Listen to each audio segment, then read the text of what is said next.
জামাতে ইসলাম এই দেশ থেকে আফগানিস্তানে পরিণত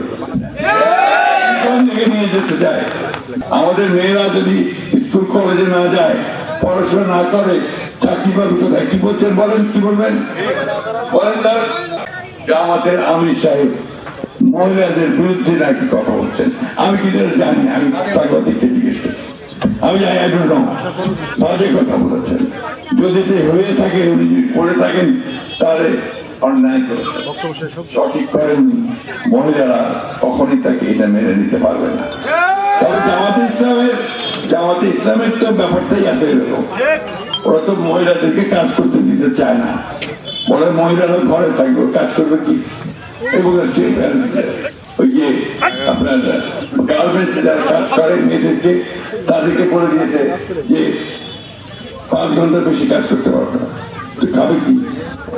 কাজ 8 ঘন্টা না করলে খাবে কি? তাই না? আমাদের মেয়েরা যদি স্কুল কলেজে না যায়, পড়াশোনা না করে, চাকরি পাবে কোথায়? কি বলছেন বলেন, কি বলবেন বলেন? তার ভবিষ্যৎ হোক নিরাপদ, বিনিয়োগ হোক বিশ্বস্ত, আর আমার পছন্দ সল্ট বে। ওয়েলকাম টু সল্ট বে। কাজ না করলে কাউকে টাকা দেবে হবে নাকি?